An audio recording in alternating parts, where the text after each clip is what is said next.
All right, guys, we got some breaking news here. The rumors were true. Trump has officially announced that he has picked RFK Jr., Robert F. Kennedy Jr., to be the head of the Health and Human Services Department. Now, for those who don't know, essentially what they do is they oversee drug approvals, food, disease, things like that, Medicare, Medicaid.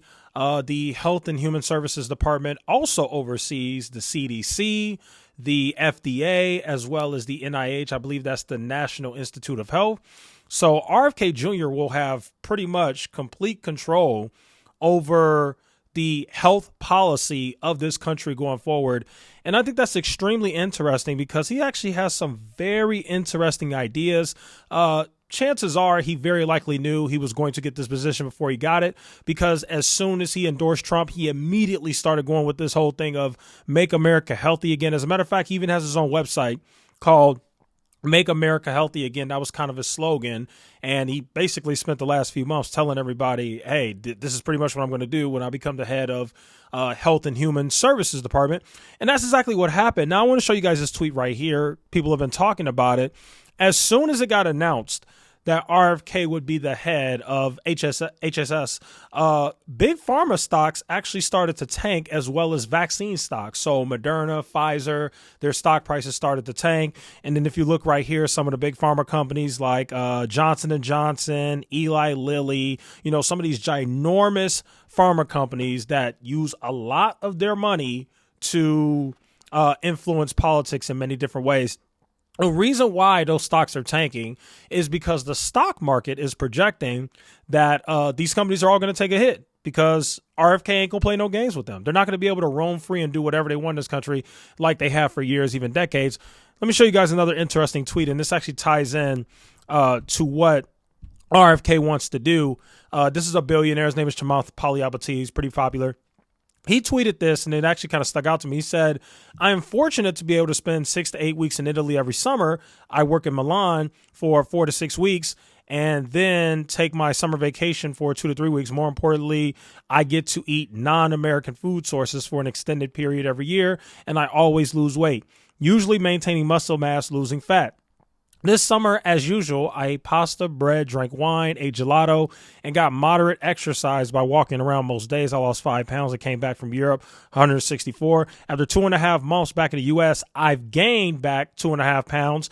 I work out more, drink less, eat the same or better, but I can't seem to outrun the American diet, the American food supply, no matter what I do. If I can't outrun an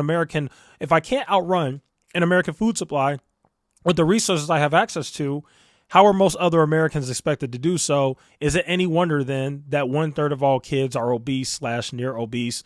Make America Healthy Again. The reason why I wanted to highlight this is because this actually happened to me when I went to Guatemala. I know that's an interesting country to go to, but I had a lot of fun there. When I went to Guatemala and I came back, I immediately noticed the difference. When I was in Guatemala, I felt the same thing as him. Things were just different. The food was different. I felt healthier. I felt better. And yes, when I got back from Guatemala, normally when you go on vacation, you're supposed to gain weight. When I got back from Guatemala, I did lose weight. Now, part of that could be because of all the hiking and walking I did. I don't know. But anyway, I understand exactly where Chamath Palihapitiya is coming from. Also, you have to remember a lot of the ingredients and chemicals that are in certain foods like Pop-Tarts and cereal and chips, they are banned in other countries, like a bunch of European countries and Asian countries and different things like that. Those same ingredients that are in food in America are banned there. You cannot put that stuff in the food there, but you can do it here. Why are you able to do it here? Well, it's the exact same reason why the big pharma companies' stock prices are tanking.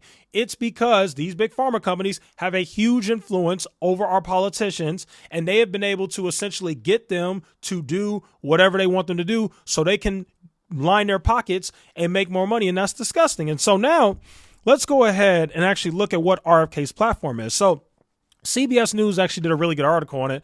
They said, what does Make America Healthy Again? What to know about Trump and RFK Jr.'s wide-ranging platform. So we're just going to read a little bit of it. It says right here, RFK Jr. has outlined a number of promises to make America healthy again under President-elect Donald Trump, vowing to combat an epidemic of chronic diseases that he has described as an existential threat to America's future. I agree with this. Chronic diseases, cancers, and all these other diseases and obesity, this is definitely an existential threat. It's like a silent pandemic that nobody's talking about. Every single year, Americans get fatter, they get more unhealthier, they get less exercise. Like, this is an absolute fact.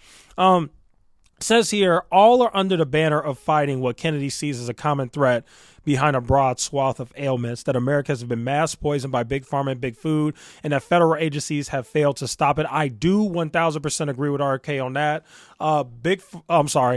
Federal agencies have indeed failed to stop big pharma, and there's a reason for that. I'm sure most of you guys know that reason. It's because big pharma uses their money and influence to get these people to do what they want them to do. So here it is right here. Kennedy's allies say Trump's election is also a mandate for their platform of health proposals, which they say deliver key, okay, the American, blah, blah, blah. Okay, here we go. Kennedy claims a number of health issues have worsened due to federal inaction, including autism, attention deficit / hyperactivity disorder, sleep disorders, infertility rates, diabetes, and obesity. And if you really think about it, it makes sense why a lot of this stuff has gone up, why some of these conditions have worsened, because honestly, it just makes them more money. Seriously, it does. If you're struggling with obesity, sleep disorder, diabetes, more people are getting sick. Well, guess what? That's more money you're going to have to spend on the drugs, which the pharmaceutical companies make money on. Like, that really is true. Like, America being healthy is not good for the pharmaceutical companies. It's not, because people won't need as many drugs and all this crap that they advertise to you all the time because Americans are healthy. And another thing that I want to say too is, I remember looking at a picture of my grandparents in literally the 1960s, when I think they were in their 20s, 1960s, 1950s, 1960s, whatever. I was looking at a picture of my grandparents, and when you look at the pictures of my grandparents, as well as everybody around them, very few people were obese. Matter of fact, I'm sorry, not very few people. Nobody was obese. You did have people who were a little bit bigger. They were a little bit bigger bone, but they were still slimmer. They were still in better shape. They looked healthier. Like, you did not have any obese people back then. And I think a large part of it is not necessarily because of the lack of exercise. I really think it's because of the food. And I know RFK feels the same way. So RFK wants to do staff changes at federal agencies. He essentially wants to fire a bunch of people because he feels like they have not done their job. And let's go ahead and get to one of the most important parts, which I 1000% agree with this. RFK said when talking about his platform, Kennedy often talks about products like McDonald's French fries or Fruit Loop cereals as examples of how foods sold in the U.S. are made with ingredients that are banned or discouraged abroad or have changed for the worse. Yes, this is true. The ingredients that they put in McDonald's, the ingredients that they put in cereal, the ingredients that they put in Pop-Tarts, Rice Krispie treats, Kellogg's, whatever, all that stuff is banned. Those ingredients are banned in other countries. That should tell you everything you need to know. Says here, it's easy to fix. We have 1,000 ingredients in our foods that are illegal in Italy and other countries in Europe. Trump agrees with his plans to get the chemicals out of America's food supply, Kennedy says, which also includes upending the use of common pesticides and herbicides by American farmers. Kennedy has described the food in the U.S. as just poison, citing his own anecdotal experience with his son struggling with eczema while eating pasta in the U.S. Okay, I'm not going to talk about that. Let's see. It says here, reducing unhealthy and processed foods in federal programs. Kennedy has also promised to get processed food out of school lunch immediately and voiced frustration over the amount of federal food assistance for low-income Americans that goes towards sugary drinks and processed foods. I definitely like this idea. One way Kennedy would try to get at this issue is through the federal dietary guidelines process jointly run by the USDA and HHS, which is in the final stages of crafting the next edition of recommendations that influence a broad range of government nutrition programs. Kids shouldn't be eating grains. They should definitely not be eating seed oils, and they for sure should not be eating sugar, and yet that is what we are forcing them to eat. On seed oils, Kennedy has claimed that the switch away from oils like, okay, I'm not going to read all that nerdy language. Let's go to the next thing. Curbing the influence of drug makers. Kennedy has called for a review of guidelines that govern advertising by pharmaceutical companies. The FDA currently regulates advertising about prescription drugs, going after drug makers that misrepresent their products. Responsibility for some other medical products is shared between the FDA and the Federal Trade Commission. Kennedy has urged Trump to go further, saying he is advising the president-elect to ban pharmaceutical advertising on TV over concerns that it is influencing news coverage on health issues. That would be huge, I will admit. If he did that, that would be huge. I agree. Pharmaceutical advertising should be banned. You should not be advertising your drugs to people. I 1000% agree with that. Okay, so these are other things that you have urged.